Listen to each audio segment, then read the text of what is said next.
Boa tarde. Oi, Lígia, boa tarde. Tudo bem?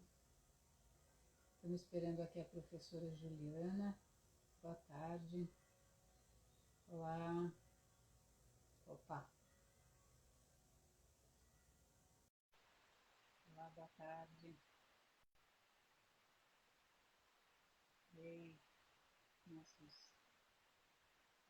A Juliana já está chegando. Já, mas tá invertido, né? Peraí. Já está entrando. Oh! Pronto. Tudo bom? Tudo bem? Tudo bem, e vocês? Tudo, eu esqueci de pôr o fone. Deixa eu só fazer uma coisa aqui que eu acho que para melhorar o ângulo e não ficar dando, tá dando luz, acho que tá para vocês. Peraí. Olá, Lívia. Tudo bem? Duas Lívias que entraram juntas. Pronto. Tá Então, atrapalhando aqui em cima? não, não tá me atrapalhando, não. Não? Tá. Não, não tá, não. A gente vai esperando um pouquinho o pessoal ir chegando. Claro. E Claro. eu não sei se eu entrei um pouco adiantada, mas é porque o sino da igreja começou a tocar e eu estou Não, condicionada a abrir a live. não são 6 horas mesmo, são Então, seis horas mesmo. né, eu fiquei com a impressão que eles abriram hoje mais cedo. Mas Hum, enfim, que bom. Eu esperar um pouquinho mais, pessoal. Boa noite.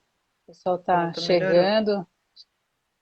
Boa Tem noite. alunos seus aí também, né, Juliana? Eu consigo ver? Cês- Ah, vai a- a- entrando as- aqui. Vão entrando as pessoas e daí, conforme as pessoas fazem perguntas também, viu, pessoal? Fique à vontade Certo. para fazer perguntas. Você vai vendo. Se você não vê, eu vejo. Se eu não vejo, a Thalita e a Lígia vêm. A gente vai dando jeito. Vou perguntar, pessoal, vocês estão ouvindo bem? A imagem está ok? O som está bom? Como é que tá? Se alguém puder dar um feedback. É. Esperar eu. Ó, tem oi, prof. Oi, prof. Oi, Cris. Ah, tem vários alunos aí. Ah, que Oi, legal, que oi, gente. bacana. Oi, oi. Gente, vocês estão ouvindo bem? Pessoal aí que está entrando, que está chegando, tá ótimo? Então Ótimo. vamos lá. Tá, então tá Oi, bom. oi, oi. Oi, Miriam. Ah, você está em casa, né? Então tá bom. Mas eu vou começar então já falando um pouquinho das letradas e confinadas, Juliana, que a gente está Sim, nessa claro. brincadeira séria desde Sim. 2020, do começo de 2020 com o começo da pandemia, né? Começamos os letradas e confinadas, né?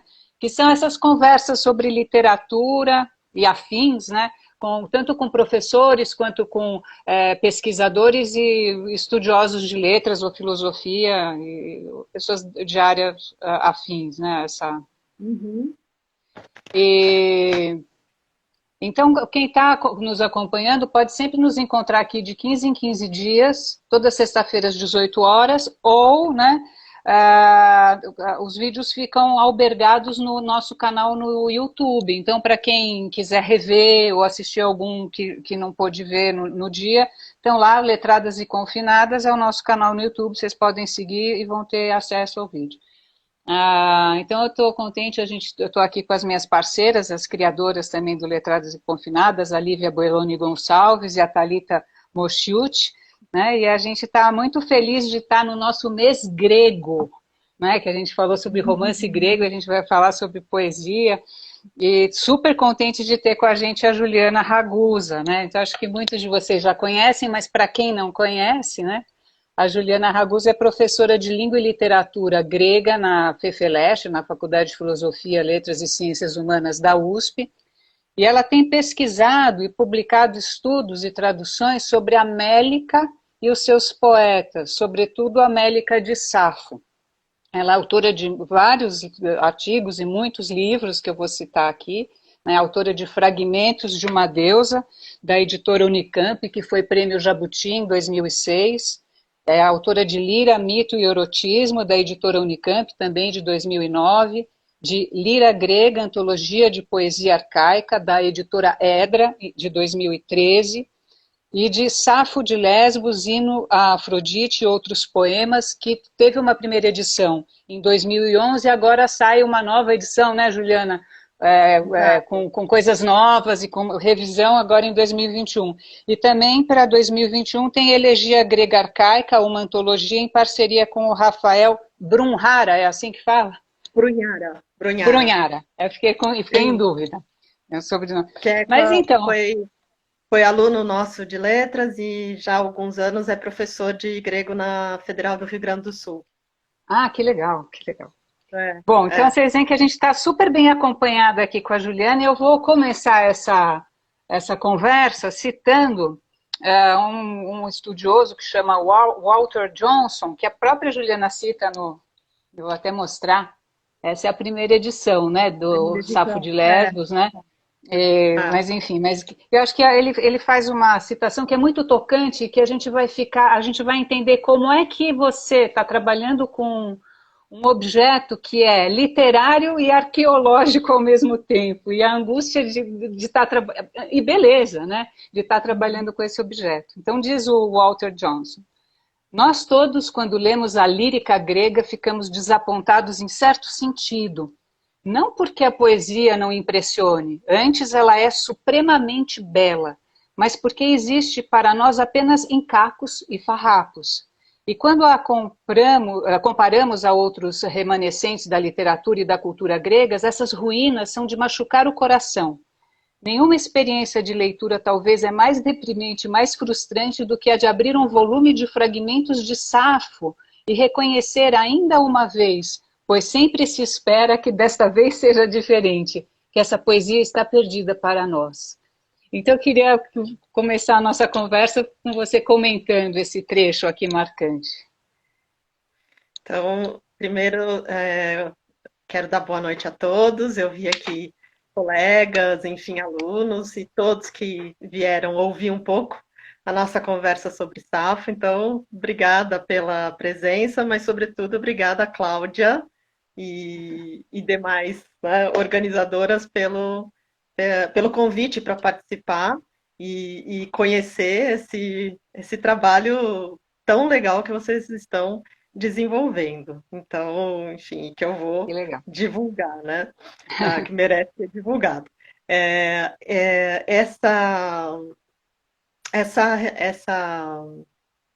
Digamos, esse excerto que você leu do Walter Johnson, né?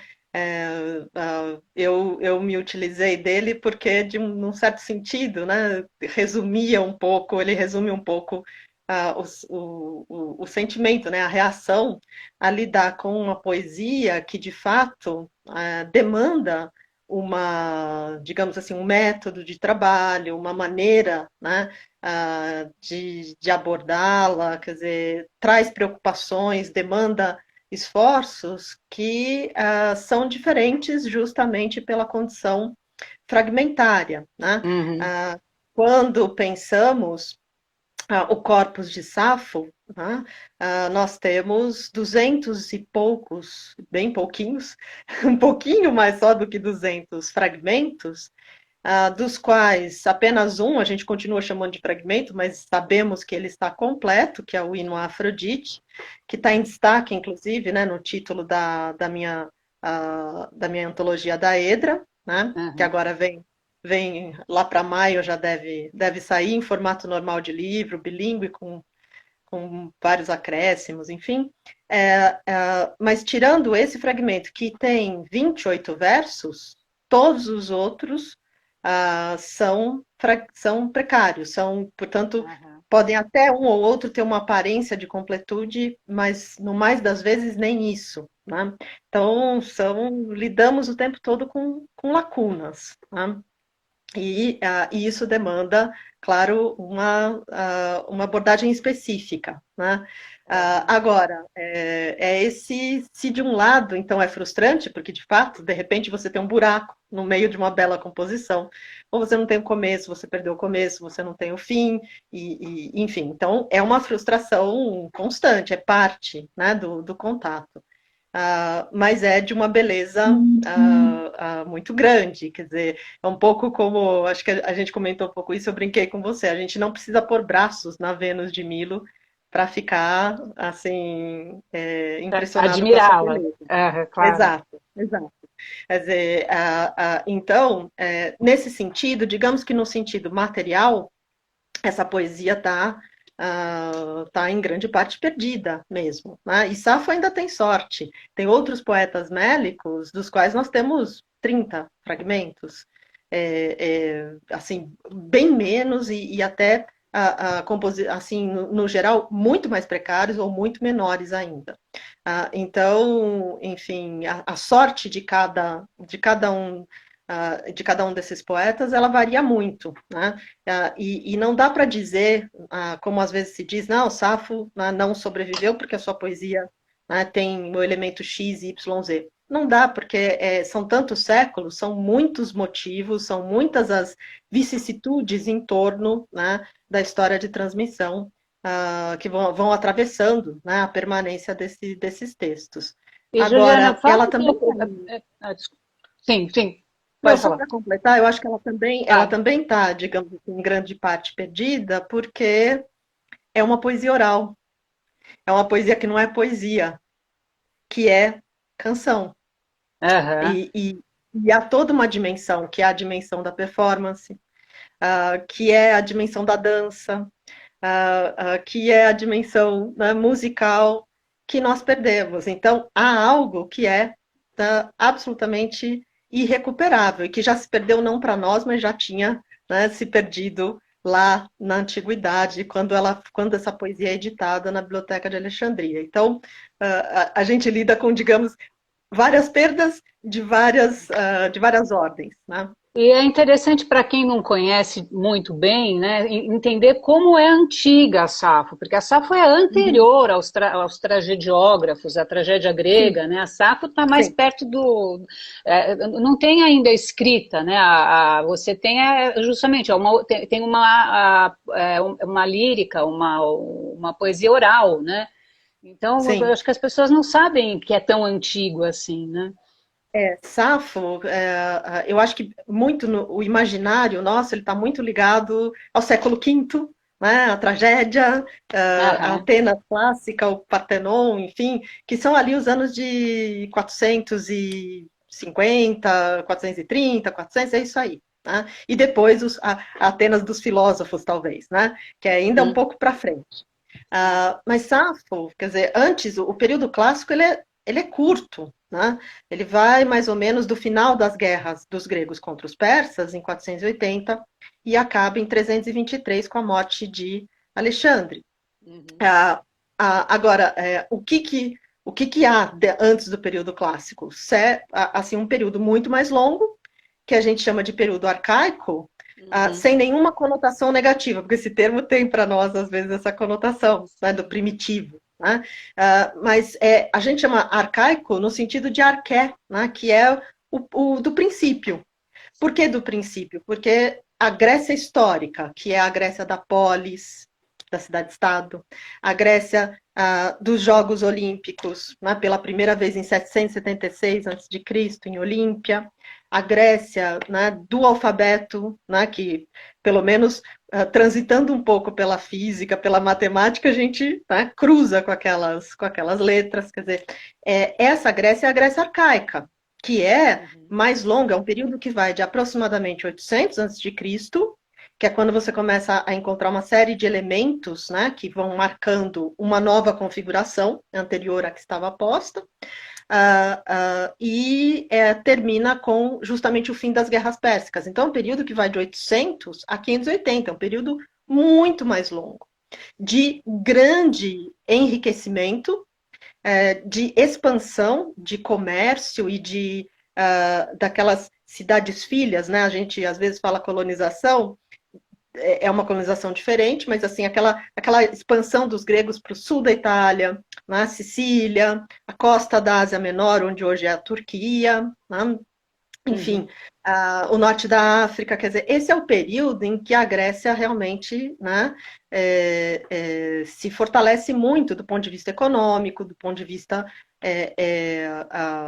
enfim, mesmo do ponto de vista social, político, porque você vai tendo o amadurecimento da cidade-estado, então muitas formas de governo, quer dizer, é um período muito, muito rico, muito agitado, de grande efervescência, e é um dos índices de datação é justamente o dos poemas homéricos, que, claro, tem muita discussão, mas costuma-se, né, pensar em torno de 750 a.C., a Ilíada e a Odisseia.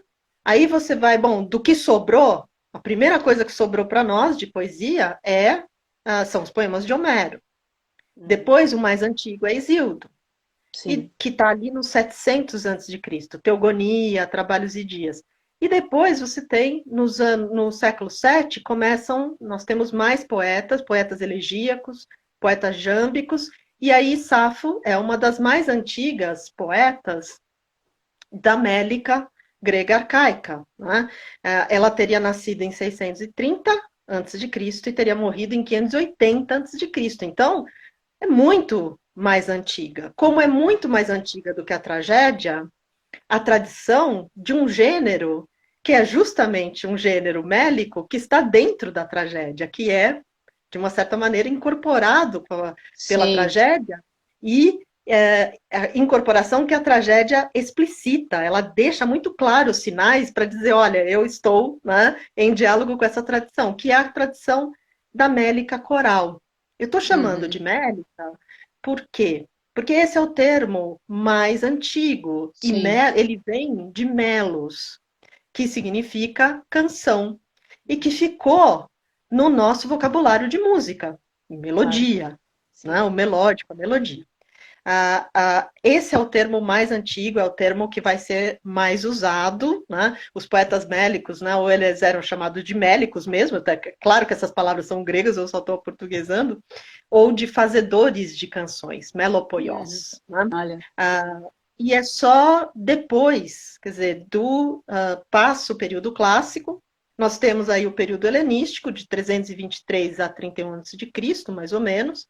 E aí, nesse período, nós temos a consolidação, de fato, assim, da cultura da escrita. Quer dizer, porque o alfabeto ele está lá, ele é um dos índices de demarcação do período arcaico, mas ele vai ter digamos, a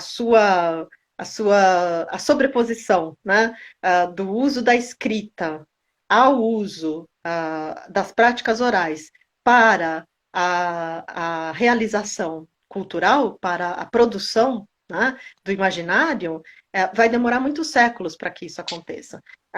E a Biblioteca de Alexandria, no período helenístico, é um sinal de que aconteceu. Porque ali você tem uma biblioteca, de fato, que não é uma novidade, na verdade já há, né, a gente já começa a ouvir falar em bibliotecas no período clássico, sobretudo no século IV, mas aí você tem realmente um empenho de não só de ter as obras, mas de chegar a uma edição dessas obras, uma vulgata, né? Estudar, comentar. Então você tem, né, realmente um trabalho que é característico de uma cultura em que a escrita se sobrepôs à cultura da oralidade. E é aí que aparece o termo lírica. Que a gente usa, entendi. É aí que aparece o termo lírica. O termo melos, ele ainda vai ficar em circulação por um tempo. Mas aparece aí o termo lírica, que está vendo de lira, que é, claro, lira, né? A palavra grega para lira, que é a nossa.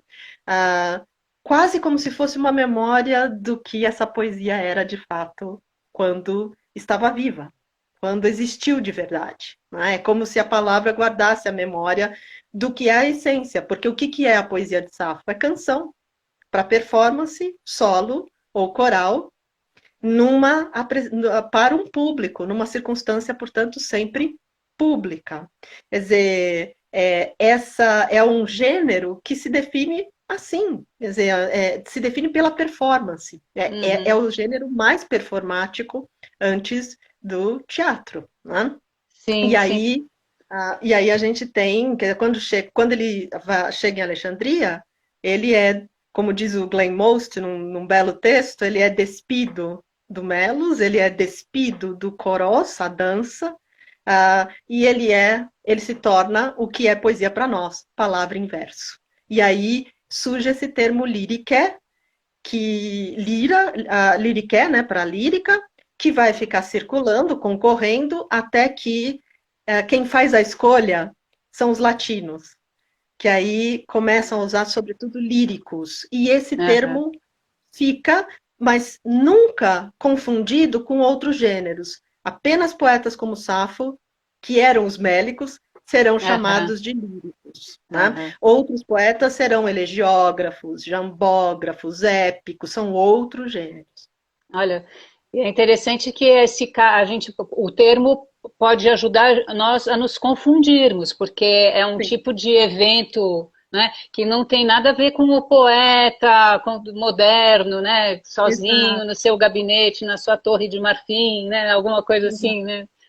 Exato, mas um dos primeiros desafios, né, e uma das coisas eu sempre digo para os alunos, é muito comum você abrir um texto e uma das primeiras coisas é, digamos, quem está escrevendo, de alguma maneira deixar claro como é que ele está usando os termos. Se ele está usando mélica, ele não precisa se preocupar.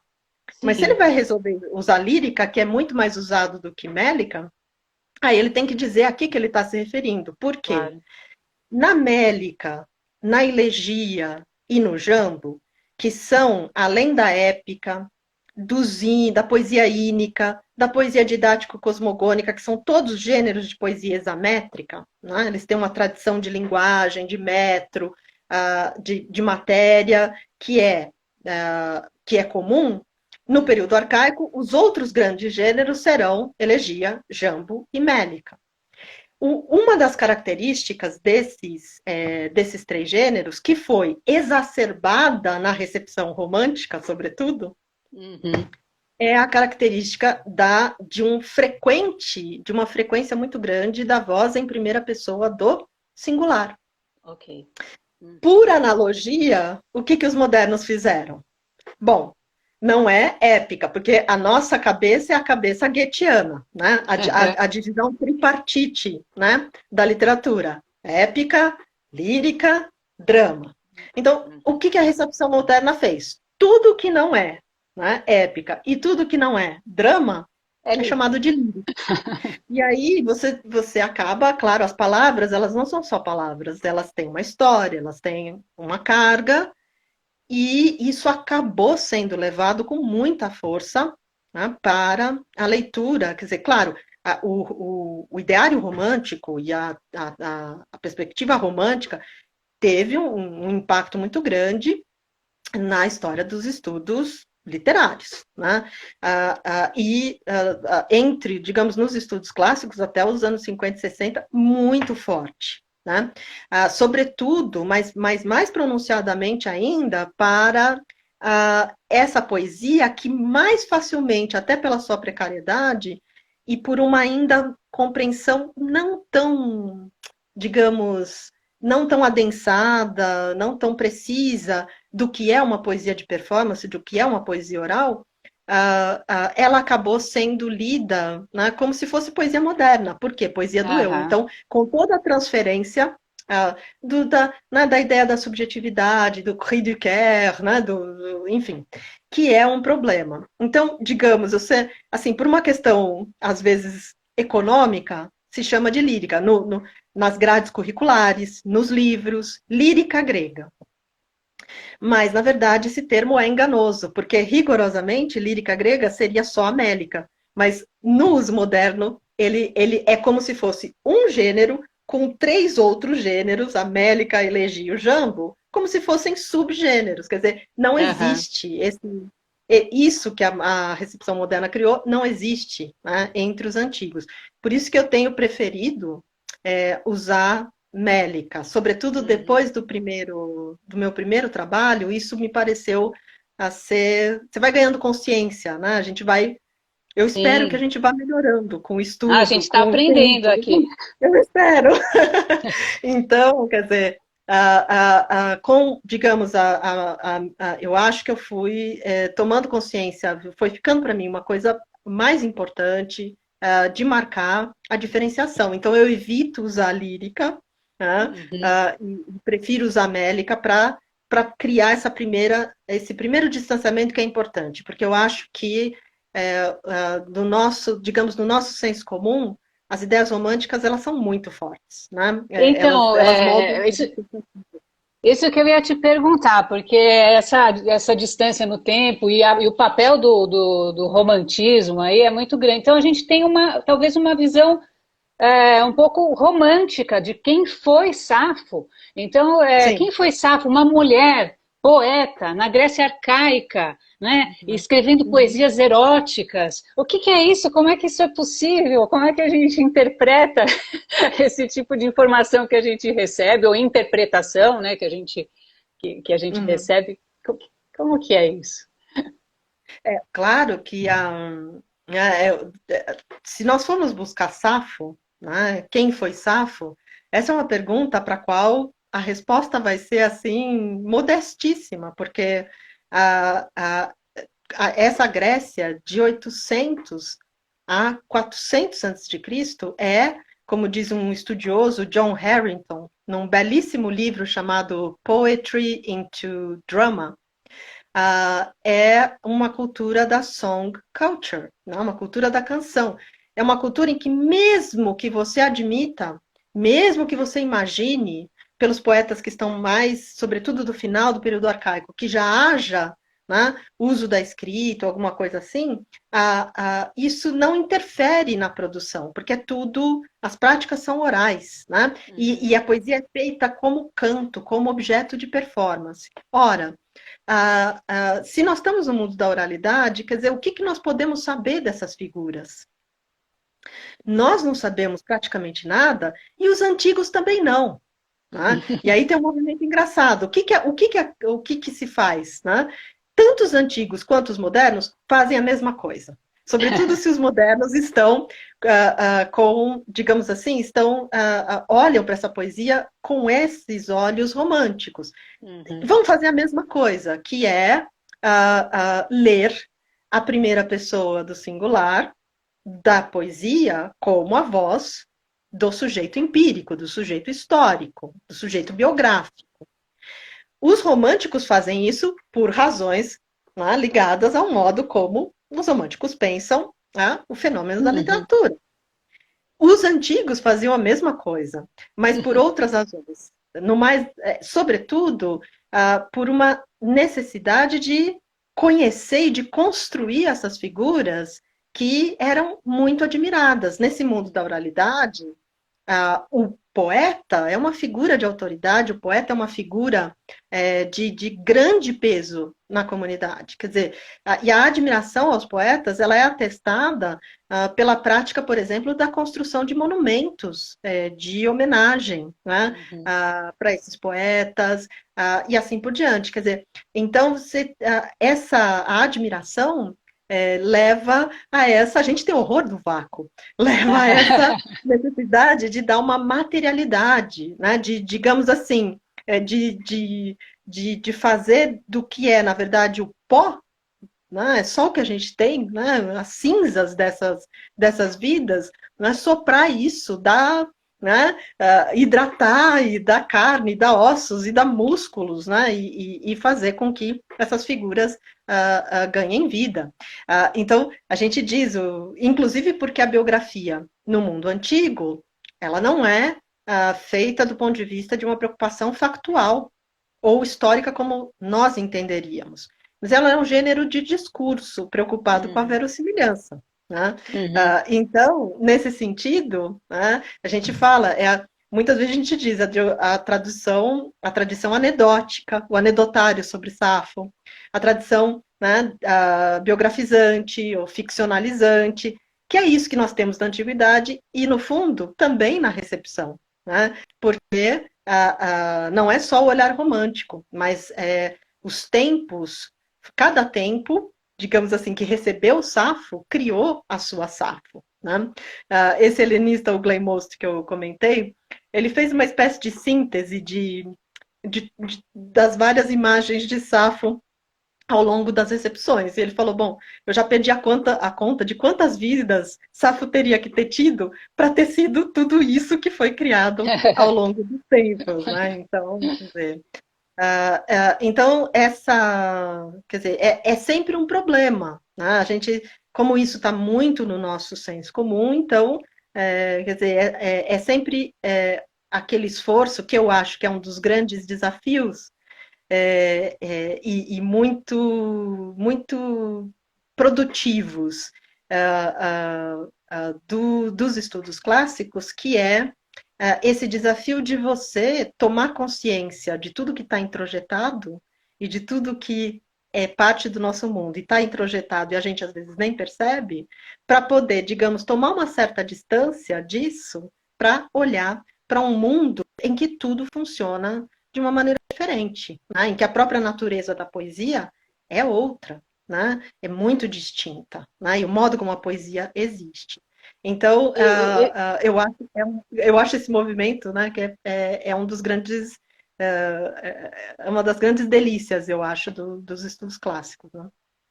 E, Juliana, o que que a gente pode saber de Safo? O que que a gente pode saber de Safo? Como era a mulher em Mitilene, naquele momento? Por que que ela era poeta? A gente não consegue imaginar uma mulher, pensando em Atenas como modelo, né, de uma mulher ter tido essa projeção. Então, então alguma coisa a gente, assim, sociologicamente, a gente poderia abstrair, né, de quem foi essa pessoa. A gente, um pouco pela lógica, um pouco pelo pouco que a gente sabe, a gente pode dizer um tantinho sobre Safo, né? Um tantinho sobre quem foi Safo, mas nós não sabemos muita coisa, muita coisa. Veja, de fato você falou algo importante. A imagem, de novo, num senso mais geral, né? Num sentido mais geral, a imagem da vida das mulheres na Grécia Antiga, ela é muito moldada uh, pela Atenas do século V. Mas nós temos que lembrar que a Grécia ela se espalha por uma cartografia que compreende diversas tradições de dialetos, de cultura, de costumes, de tradições musicais, de tradições métricas, de tradições míticas. E você tem a Grécia como um mundo centrado na polis, que é a cidade-estado no sentido de que é uma estrutura que permite a cada comunidade viver de maneira com autonomia, de acordo com os seus costumes. Então, isso quer dizer que o que acontece numa cidade-estado pode acontecer de maneira completamente diferente na outra. Então, para você abstrair alguma coisa e esticar para a Grécia toda, é difícil, é muito difícil. Né? Então, o que nós sabemos sobre Safo? Dado que ela foi a poeta, né? A poeta que foi, ou seja, uma poeta que tem o peso que ela teve, e a gente percebe isso desde logo, porque a influência dela se faz sentir por uma série de elementos logo depois de seu tempo, ou mesmo, né? Difícil até falar depois do seu tempo, porque as datas para nós são nebulosas, mas mesmo provavelmente já no seu tempo, ela, por todos os elementos da lógica, mais os testemunhos que aí parecem se conciliar, nós estamos falando de uma mulher da aristocracia da cidade de Mitilene, que é uma das cidades dentro da ilha de Lesbos, que é a cidade mais importante, a que mais se projeta. Né? A ilha de Lesbos é uma ilha colada ali na Ásia Menor, na Turquia, né, na atual Turquia. Acho que são 30 quilômetros da costa. Ela é muito próxima ali.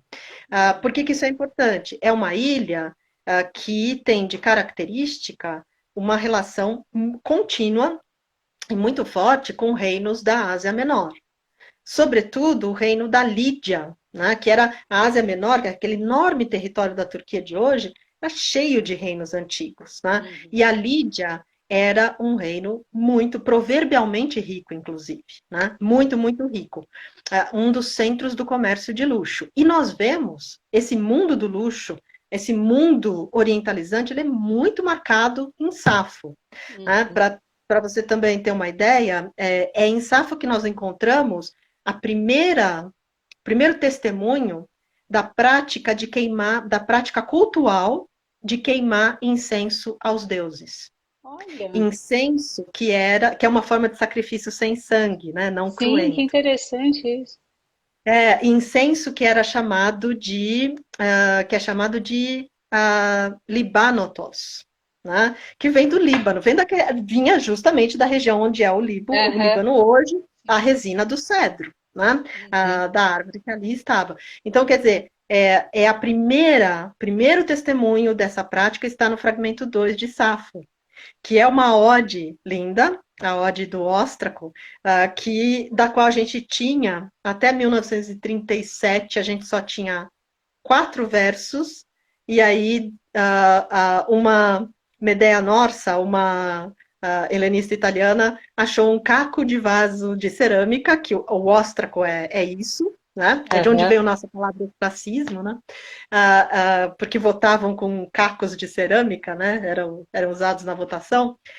Achou ali, na Biblioteca Laurenciana, em Florença, Aham.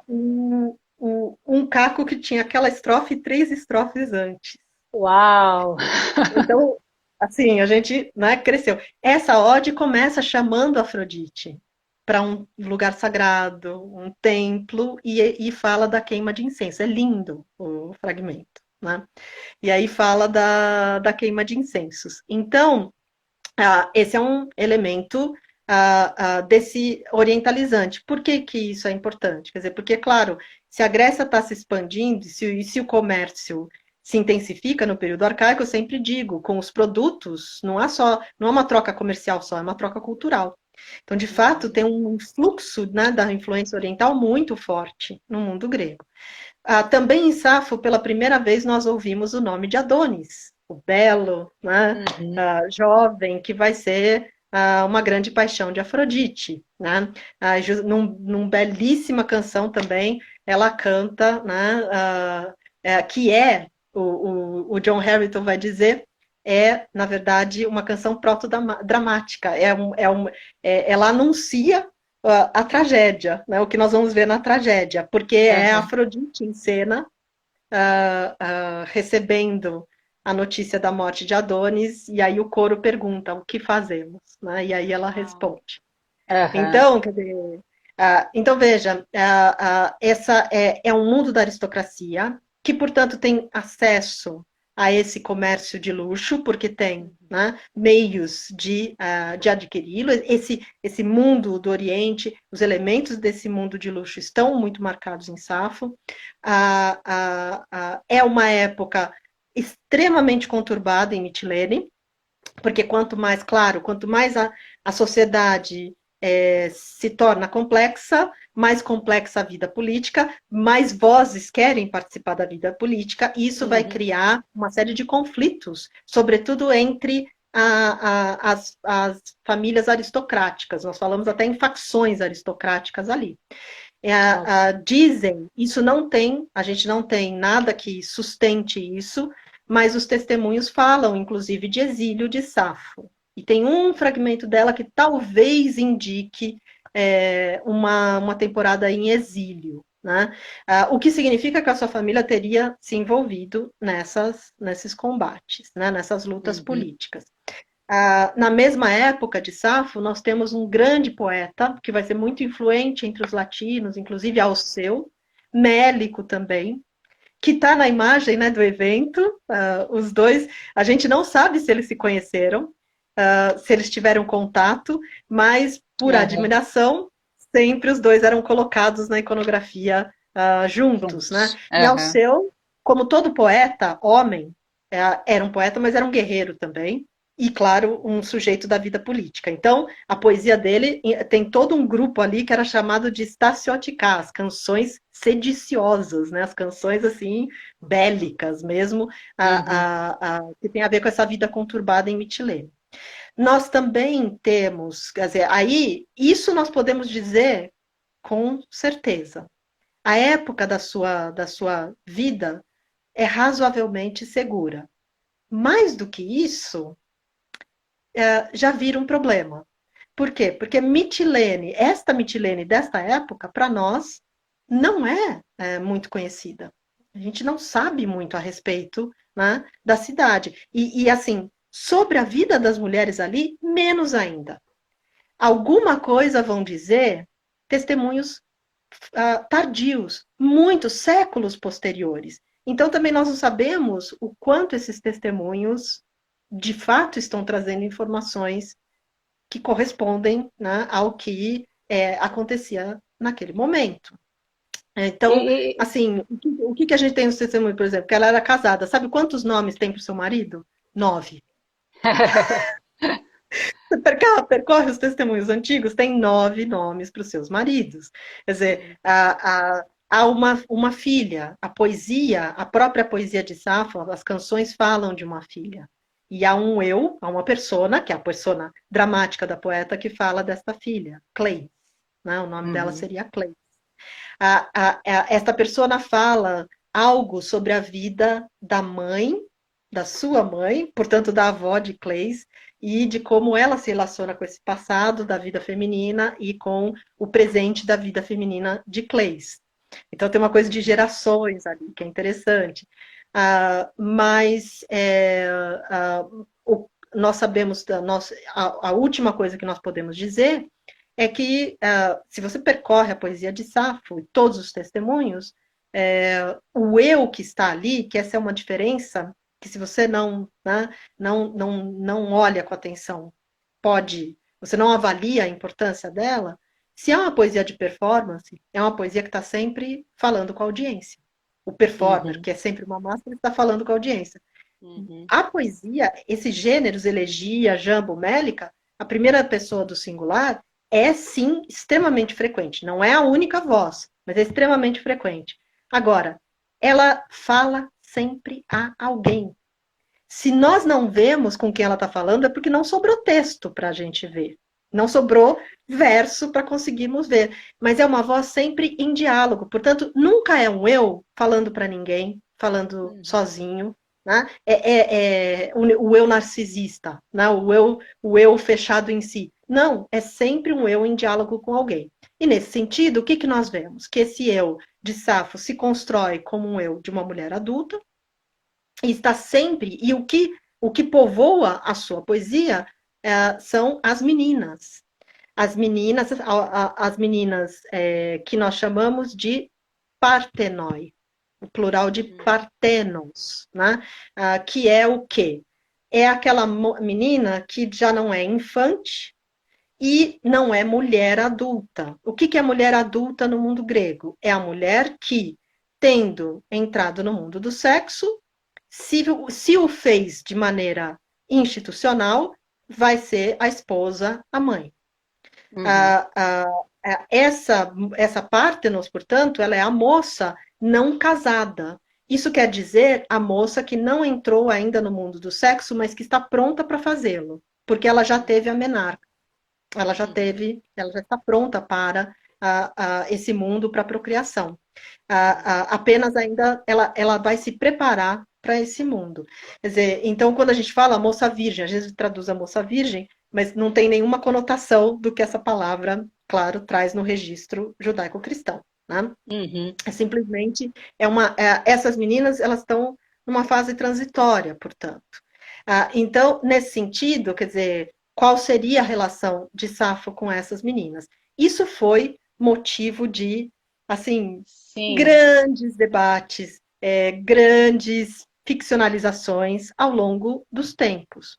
Mas a leitura mais consistente de como entender essa relação, mais consistente, digamos, a leitura para, se você está pensando não na recepção, né, mas se você está pensando em Safo e no seu mundo, né, para entendê-lo primeiro, para depois compreender né, a maneira como ele vai sendo né, recebido, sobretudo a partir da descoberta em 2004 da Canção sobre a Velhice, ou Canção de Titono, né, o apelido do fragmento, assim, há uma clareza cada vez maior e uma tensão cada vez maior para uma dimensão que a leitura romântica jogava para debaixo do tapete, a dimensão coral da Mélica de Safo, a coralidade em Safo. Por quê? Inclusive, isso nos ajuda a entender a relação desta mulher mais velha com um círculo, um grupo de meninas, né? De Parthenoi. Qual seria essa relação? Por todos os estudos que nós temos, e um dos grandes estudos é de 1977, porque a partir dos anos 70 que os estudos de performance deslancham, e aí a compreensão dessa poesia também se aprimora, se adensa, é o estudo do Claude Calame, justamente sobre os coros de Parthenoi na Grécia Arcaica. Ele mapeia todos os testemunhos iconográficos, epigráficos, poéticos, ele mapeia tudo. E aí você vê que é um dado, né, verificável em todo o mundo grego, esse estágio, essa fase em que as Parthenoi recebem uma formação que é conduzida por uma mulher adulta. E nesse sentido a gente entende, a gente vê bem, antes de Safo, um poeta até que é um pouco mais velho que Safo, o primeiro mélico nosso, o mais antigo, que se chama Alckmin. Ele é um poeta que escreveu muitos partênios, que são o quê? É uma espécie de mélica, que são as canções para serem cantadas por Parthenoi. Partênios, né? São canções que são feitas para serem cantadas por elas em um festival público em Esparta para toda a cidade, né? E é interessante porque são canções em que elas vão falar de mitos, elas vão cantar narrativas míticas, elas vão trazer reflexões ético-morais ligadas a essas narrativas míticas, e elas vão falar de si mesmas como performers, da sua beleza, da sua graciosidade, de como cantam bem, de como dançam bem. Ou seja, elas vão falar de si mesmas, é autodramático, né? E de um certo sentido, num certo sentido, essa espécie acaba sintetizando o que é a formação dessas meninas. Conhecer as histórias importantes para a comunidade e as histórias tradicionais, aquelas que vêm, né, desde sei lá quando, mas vem percorrendo as gerações, são os mitos. Isso é o que significa mito, história, narrativa tradicional. O código ético-moral, que identifica a comunidade e que é ilustrado, ele é amarrado ao mito, né, de uma certa maneira que uma coisa reforça a outra, né, eles se ilustram um ao outro, e a própria feminilidade, que inclui, inclusive, a sensualidade. O homoerotismo, que é um dos pontos que dá tanta discussão em Safo, é fortíssimo nos partênios de Alckmin. Não é algo exclusivo à Mélica de Safo. É que tem uma presença mais forte, porque o mundo de Safo não é só uma espécie mélica. O mundo de Safo, ele é profundamente marcado justamente pelo mundo das Parthenoi, por essa relação com as Parthenoi. Então, hoje em dia, né, o que tem sido, sobretudo, observado é essa, quer dizer, o que tem sido pensado como alguma coisa para a qual a gente tem mais sustentação, é essa visão, né, de Safo como corodidáscalos, né? Que coros é o coro, no sentido da dança, e aí, por tabela, o canto, e didáscalos, claro, é a mestra, né? Que é um papel que o poeta da canção coral tem. O poeta da canção coral, ele não só compõe os versos, digamos, mas ele tem que também compor a dança do coro, ele é o coreógrafo do coro, ele tem que preparar o coro, né? Então ele tem a tarefa dele é uma tarefa maior, né? Tem mais aspectos envolvidos. Então, quer dizer, então Safo está relacionado. E quando a gente pensa nisso tudo, que se reforça a partir dessa canção, talvez a gente possa lê-la, a gente entende melhor o movimento, inclusive, muito marcado na América de Safo, de meninas que vão e vêm, né, de partidas. de meninas que ou estão para partir, ou que já partiram, né? E a gente entende melhor porque essa presença tão marcada, né? Dessas meninas ali, e até muitas vezes é, numa, numa relação de transição entre coros, né? Na poesia de Safo, ela fala de duas figuras, uma delas a mais conhecida é Andrômeda, que parece que é outra mulher adulta, provavelmente líder de coro. E tem uma canção em que ela reclama de uma menina que está deixando-a e voando para Andrômeda. A quem ela chama de tosca, Andrômeda, rústica, porque não sabe nem levar as vestes aos tornozelos. Então, é uma coisa, quer dizer, veja, né, o que é, né, de que se fala muito, né, nesse universo? Eros é uma linha de força, mas tem as vestes, as sandálias, tem toda a moda, como é que eu pentei os cabelos, né? Como é que se há de pentear os cabelos hoje, ontem, qual era a moda antes. Quer dizer, é um mundo, assim, não exclusivamente, porque você tem narrativa mítica em Safo, etc. Mas tem um peso muito grande esse mundo das Pártenon e tudo o que ele compreende, que é uma extrema feminilidade, né? E uma dimensão, assim, estética, que é também, no fundo, ética, porque é a percepção da beleza, da harmonia, né? Que explica, inclusive, a força de Afrodite também na sua poesia. Né? Porque Afrodite, sendo deusa da beleza e do sexo, quer dizer, ela tem tudo a ver com o mundo de Safo, que é um mundo todo voltado, ou em grande parte voltado, para justamente o que é o próximo passo dessas meninas, que é o gamo. Né, que é o casamento, que é a entrada no mundo do sexo, né? Nossa, tá muito, muito bem explicado, porque tem essa aura, né, que talvez seja uma projeção da modernidade em cima da figura de Safo, né? E a gente não pode tirar também conclusão sem conhecer todo esse contexto, né? É muito bonito isso que você falou.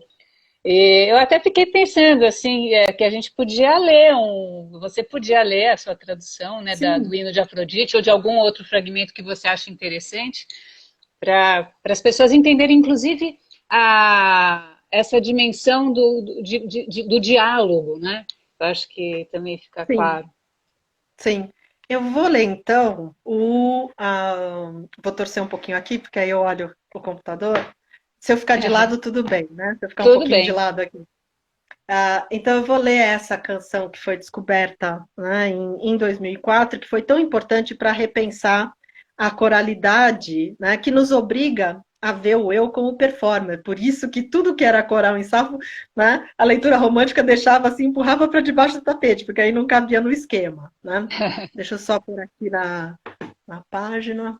E, Juliana, enquanto você procura aí, também você podia contar onde que foi encontrado esses versos em 2004, né? Que isso é interessante também. Sim. A época Quer dizer, como é que essas obras, talvez só bem rapidinho, como é que essas obras chegaram para nós? Ou elas chegam para nós citadas em obras em prosa de escritores de toda a espécie, por exemplo, Platão cita poetas, né? O geógrafo Estrabão cita poetas, quer dizer, então tem várias obras em prosa bem posteriores, sobretudo a partir do século IV, que citam, para ilustrar alguma coisa de que estão falando, citam esses poetas. E isso mostra para nós como a poesia nesse mundo, ela que carrega o código ético-moral, ela que carrega as narrativas importantes, os eventos importantes, ela forma o homem. A paideia, né, a formação do homem grego se dá pela poesia. Então, essas citações, elas são frequentes, porque é a partir da poesia que todos estão pensando. O problema é que essa poesia é conhecida por todos, até muito tarde. Então, quando eles citam só o trechinho para você puxar o resto. E para nós, não tem o resto. É como hoje, né? Eu não preciso cantar Carinhoso inteiro para as pessoas reconhecerem, eu espero, né? Não sei se está ficando muito jurássico isso. Mas, enfim, não precisa cantar inteiro. É essa lógica. Então, isso a gente chama de transmissão indireta. São as fontes indiretas, porque é uma citação que está ali. E que às vezes é interessante porque traz um comentário sobre o texto, né? Uhum. Uma informação, enfim. A outra maneira são as fontes diretas, papiros, pedra, né? Manuscritos medievais. A grande época de descoberta de papiros foi o século XIX e o século XX até os anos 60. Depois é um pouco a conta-gotas. Ô, E Juliana, você vai ter que nesse. falar. Juliana, só uma coisa, cortou um pouco o que você estava falando. Você, quando começou a falar dos papiros, cortou. Fala de novo para a pessoa, que isso é importante para a pessoa Então, saber. a grande época de descobertas. Melhorou assim? Melhorou. Tá melhor o som? Tá. Então, a grande descoberta dos papiros, a grande fase, ela vai do final do século XIX até os anos 70 do século XX, 1970 mais ou menos. Depois, aliás, desculpa, 1960. Depois vem tudo a conta-gotas. Pouquinho. Descobre uma coisinha aqui, descobre outra coisinha ali. Às vezes não é nem que descobre, é que você consegue ler. O papiro é um material vivo, ele escurece e você precisa, às vezes, desenvolver técnicas para conseguir ler. Esse papiro é o papiro de Colônia, ele foi encontrado na Alemanha em 2004. É um papiro mais antigo de Safo, ele é do século III antes de Cristo, portanto, ele é da época da edição em Alexandria, o que é Uau. interessante, em que Safo teve 9 livros compilados, né, o que deve ser um volume considerável, e ele foi achado na cartonagem de uma múmia. Ou seja, tem vários papiros que foram encontrados no meio da roupinha, né, da múmia. Muitas vezes entre as coxas, que é um lugar protegido, né, ali. E esse foi encontrado ali. E é interessante porque nós tínhamos um papiro mais velho, um papiro de data posterior, mas que nós já conhecíamos, com alguns versos desse poema. Quando se descobriu esse de Colônia, o poema cresceu. Então, aquela mesma coisa que aconteceu com o caco de vaso de cerâmica. Né? Então, todos os fragmentos de Safo, eles são identificados por números, alguns têm apelido. Como esse é de 2004, ele não está nas edições de autoridade, então é só o apelido mesmo, a Canção sobre a Velhice ou de Titono. Então, como tem... Quando eu fizer uma paradinha, provavelmente é porque tem um buraco. Né? Então, a gente, até para ler, tem que ter alguma... Né? Então, diz o seguinte: das musas de Violácio colo os belos dons, ó meninas, a melodiosa lira, amante do canto. Tenra outrora, agora é a pele da velhice. Os cabelos de negros brancos se tornaram. Pesado se me fez o peito e os joelhos não me suportam. Os que um dia foram lépidos no dançar, quais os da corça. Isso lamento sem cansar. Mas que posso fazer? Sendo humano, não é possível da velhice ser desprovido. Pois certa vez dizem que a aurora de róseos braços, com paixão, carregando Titono aos confins da terra, belo e jovem que era. Mas mesmo a ele alcançou similmente, em tempo, a grisalha velhice. A ele que tinha imortal esposa. Então, é uma bela canção em que você vê que a persona dramática é a persona dramática do coro didáscalos, né? da mestra do coro, que se dirige, inclusive, à sua audiência, às meninas, para dizer de como a velhice é um obstáculo para a atividade coral. Os joelhos, né, que vão... E aí são todas... Essa poesia de composição oral, ela é toda tradicional. Então, toda vez que se fala da velhice, o peito pesa, os cabelos que ficam de negros ficam brancos, a pele que perde o viço, né? São todas marcas típicas. E os joelhos que enrijecem. Já Homero fala isso dos velhos que não podem estar na guerra, porque não tem a mesma agilidade dos joelhos. Né? Então, é um motivo que vai sendo, né, vai percorrendo todas essas ideias sobre a velhice. E você pergunta, então, isso lamento, mas que posso fazer? Né? Então, há um lamento pela velhice, mas depois há a constatação. Sendo-se humano, não é possível não envelhecer. E aí vem o mito de Titono, é aquela lógica, né, do mito que ilustra e dá, né, substância para a experiência que é a experiência dos homens mortais. Então, Titono era um belíssimo, rapidamente, ele era um belíssimo jovem, por quem a deusa Aurora, a deusa Eos, se toma de paixão, ela rapta Titono e leva para o Olimpo. Enlouquecida de desejo, ela pede a Zeus que lhe dê a, a imortalidade, porque ela não quer que ele nunca mais volte para o mundo dos mortais. O problema é que os mortais, a desgraça não é só a idade, mas também tem as doenças e as velhices, que são estranhas às vezes. Que Titono nunca envelheça, que ele fique jovem eternamente. Zeus percebe que ela esqueceu de pedir, mas fica quieto e dá só a imortalidade. Então ele vai ficar imortal velho e é claro que ela vai abandonar o leito dele, porque Eros no mundo antigo é desejo, é paixão e, portanto, a velhice é incompatível com o mundo erótico. Não, mas vejam como há, né? A persona dramática fala da atividade coral, né? E tem uma canção de Alckmin em que ele fala com as suas partenoi exatamente assim. Né? Ele deseja, ele pede, ele fala dos joelhos que já não podem carregar, e aí ele pede para ser, ele diz, se eu fosse um alcião, né? Se eu pudesse ser um alcião, quer dizer, um pássaro, né? E, enfim.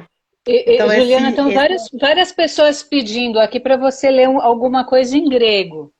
Em grego? Eu posso ler esse. Posso ou ler a primeira estrofe do hino de em grego, que tal? Para mudar um... Sim, sim. Então, puxar aqui. Pronto. Então, a primeira estrofe é o hino Afrodite, que depois eu posso ler em tradução.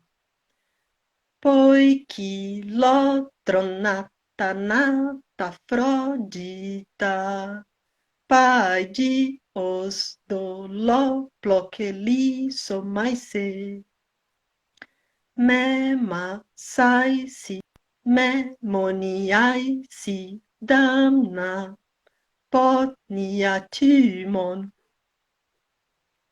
4 versos, uma estrofezinha aqui uma estrofezinha aqui da abertura, né, do hino a Afrodite, em que a suplicante, né, chama a divindade de flore o manto furtacor, ó imortal Afrodite, filha de Zeus, tecelã ardis, suplico-te, não me domes com angústias e náuseas, veneranda o coração.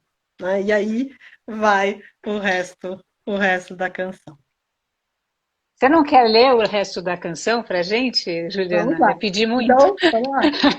Então, não me domes com angústias. Não, estou aqui às ordens. Não me domes com angústias e náuseas, veneranda o coração. Mas para cá vem, se já outrora a minha voz ouvindo de longe me atendeste, e de teu pai, deixando a casa, áurea a carruagem atrelando, vieste.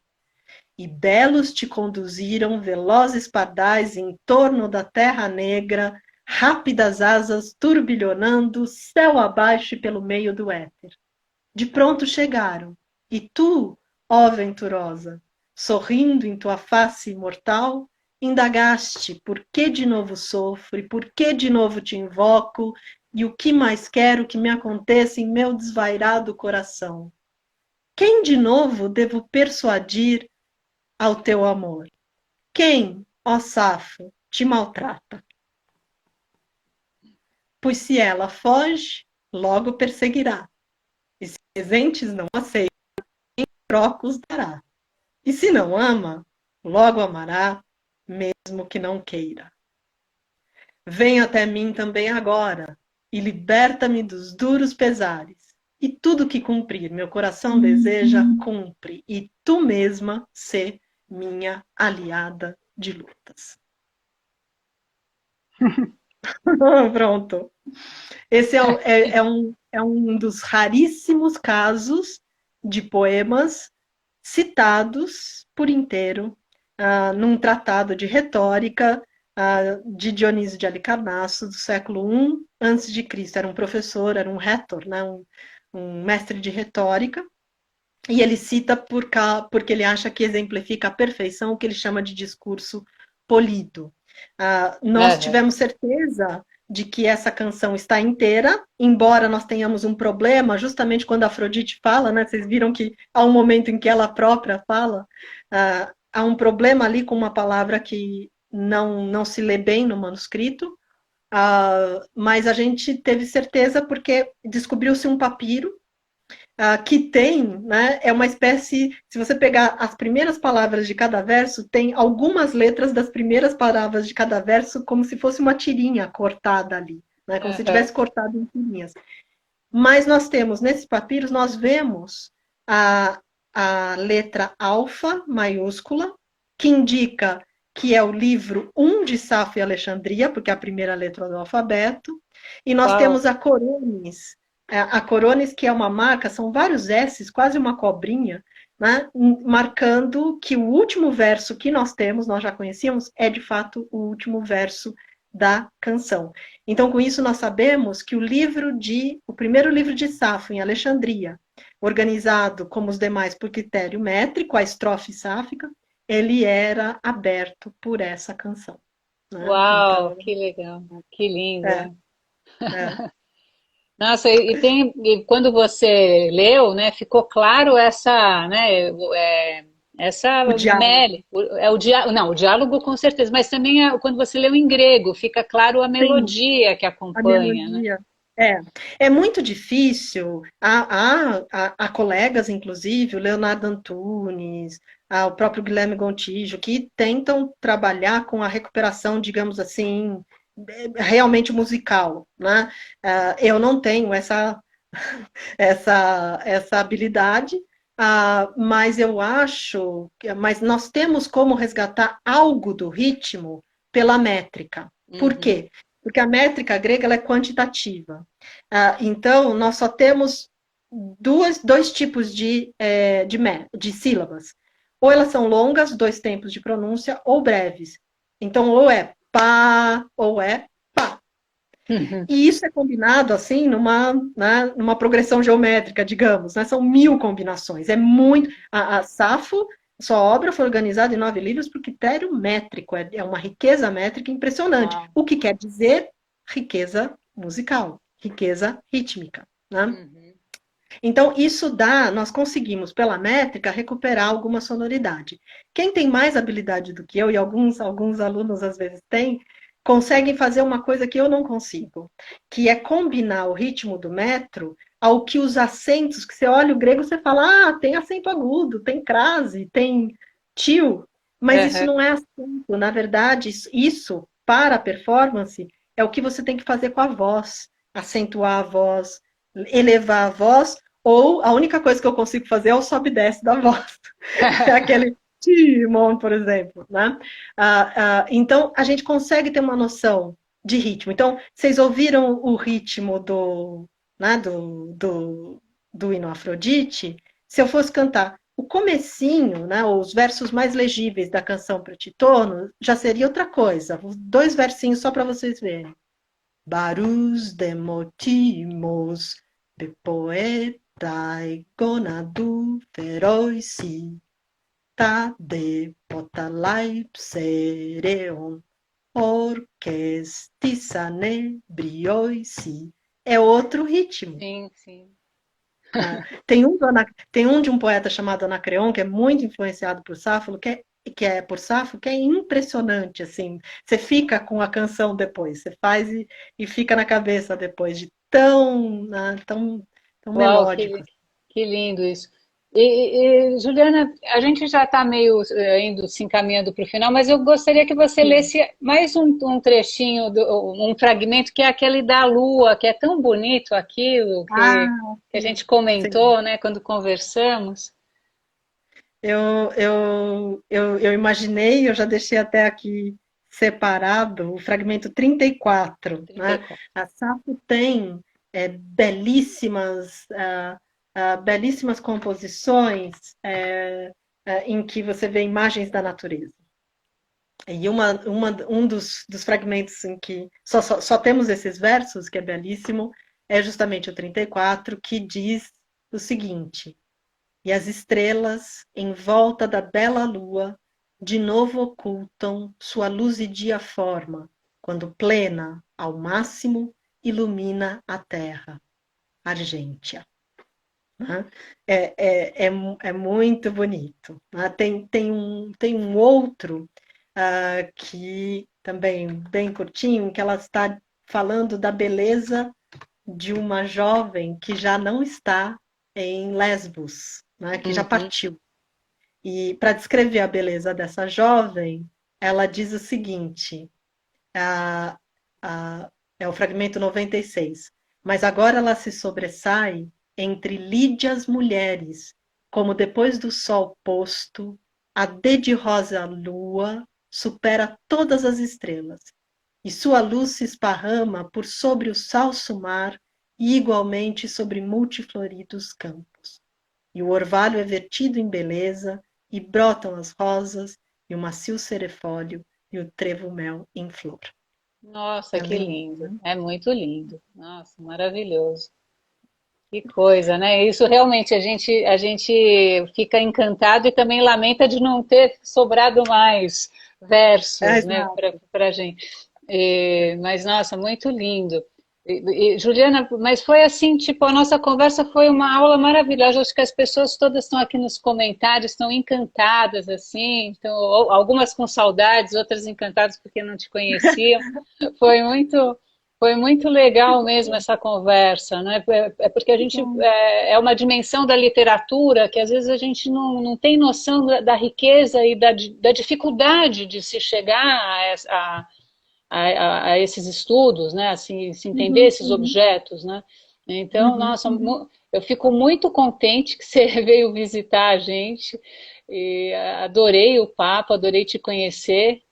E a gente vai fazer uma coisa assim. Agora, durante a semana, a gente vai colocar no Instagram algumas dicas de bibliografia para as pessoas poderem aprofundar, conhecer mais. Então, Uhum. fica todo mundo sossegado que a gente vai dar as dicas que a gente já conversou com a Juliana e ela passou algumas coisas para a gente. Não, e Então, para mim foi um prazer, assim, eu tô à disposição. Quer dizer, falar dessa poesia e falar de Safo, para mim é um enorme prazer. Então, a gente abordou bastante coisa, né? Claro que não dá para falar de tudo, né, Cláudia, de uma vez, mas enfim, estou sempre à disposição, foi muito agradável. sim, vamos ver se mais para frente a gente faz outra conversa. Foi ótimo mesmo. Então, muito obrigado, Juliana. A gente vai se Eu que falando. agradeço o convite. Então tá. Boa noite, pessoal. Muito obrigado pela presença e a gente vai se vendo durante a semana. Tchau, Boa tchau, noite a Juliana. todos, obrigada. Tchau, tchau. Tchau, tchau.